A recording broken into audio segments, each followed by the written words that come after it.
Sa gitna ng mga problemang pinansyal ng Miss Universe organization at mga report ng resignation ng Amerikanong staff, nababalot ng mga spekulasyon ang kontrobersyal na si Anja Krajutatit, ang Thai media tycoon na bagong may-ari ng Miss Universe pageant dahil sa pagkahirang na panalo ni Miss Universe 2023, Shanice Palacios.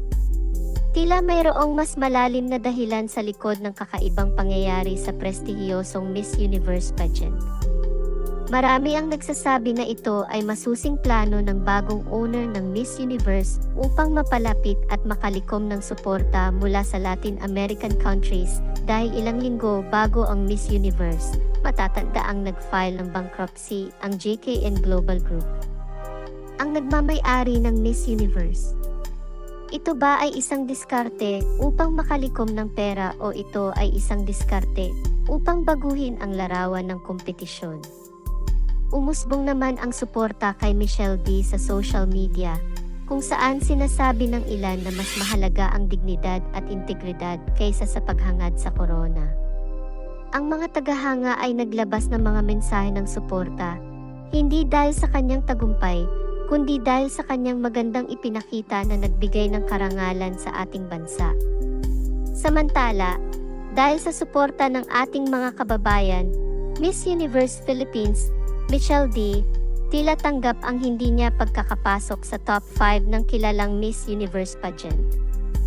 Sa kabila ng pagpapahayag ng panghihinayang ng mga Pinoy pageant enthusiasts, di inaasahang suporta naman ang pinakita ni Pulitzer Prize-winning journalist Ronan Farrow na ang sabi, "Miss Philippines was robbed, shaking and crying." Sa kabila nito, nagpahayag si Farrow ng kasiyahan para sa pagkapanalo ni Miss Nicaragua. Ilan din sa kilalang personalidad, tulad ni Vice Ganda, Chi Filomeno, Catriona Gray at Pia Wurtzbach, ay nagpahayag ng kanilang damdamin sa resulta ng kompetisyon. Si Vice Ganda ay nag-express ng disappointment mula sa 1,000% energy hanggang sa 0.1% na ang ibig sabihin ay nawalan ito ng lakas sa naging resulta ng pageant. Si Chi Filomeno naman ay nagtanong kung bakit hindi pinahawak ang mikropono kay Michelle at nilaglag ito gayong kayang-kaya lamunin ni MMD yung mga tanong.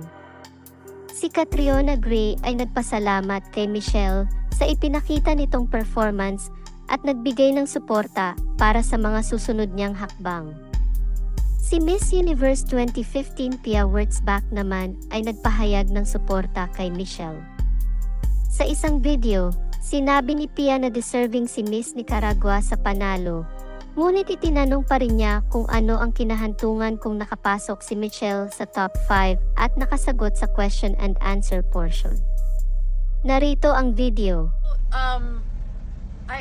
I also was rooting for the winner actually, and I think that she's very deserving. Although I am still wondering of what could have been if Michelle made it into the top 5 and had the chance to answer a few questions, because you know she's really good at Q&A, and you wonder, you know, you think of what could have been, but yeah, I don't know, I'm still trying to absorb things. Kayo ba? Isa pa sa Instagram story ni Pia ang ikinagulat ng marami nang makita rito ang basag na screen ng TV na animoy ibinato o may ibinato rito. Our TV situation after watching Michelle D compete. We are hoping to hear her at Q&A. Sa ginanap na Grand Coronation noong November 19, nakapasok si MMD sa top 20 base sa kanyang magandang performance sa preliminary competitions. Nagtagumpay siyang magpasiklab sa top 20 swimsuit round na nagdala sa kanya sa top 10. Isang nakaka-proud na tagumpay para sa pambato ng ating bansa. Sa evening gown segment, ipinagmamalaki niyang itinanghal ang kanyang black beaded gown, na inspired sa 106-year-old tattoo artist na si Wang Od mula sa Kalinga. likha ng sikat na Pinoy fashion designer na si Mark Bumgarner. Sa kabila nito, hindi umabante si Michelle sa top 5, kaya't nawalan siya ng pagkakataong sumalang sa question and answer portion. Ang korona ng Miss Universe ay iginawad sa pambato ng Nicaragua na si Shanice Palacios, ang kauna-unahang Miss Universe winner mula sa nasabing bansa.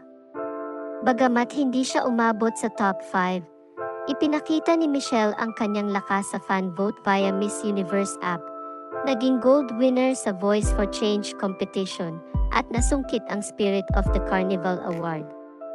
We showed the whole universe what our bayanihan spirit can do, and let's keep shaking them. Mahal na mahal ko kayo. Dagdag pa niya. Ngunit ang effort niya at ng kanyang mga Pinoy fans at supporters ay tila hindi nasuklian ng naging resulta ng patimpalak. Sa kabila ng lahat, ibinigay ni Michelle D ang kanyang pasasalamat sa kanyang mga taga-suporta at ipinakita na ang pagiging reyna ay mas higit pa sa isang koronang material. Sa pamamagitan ng kanyang advokasya at pagiging inspirasyon, bumuo siya ng malalim na kahulugan ng tagumpay para sa kanyang sarili at sa sambayanan.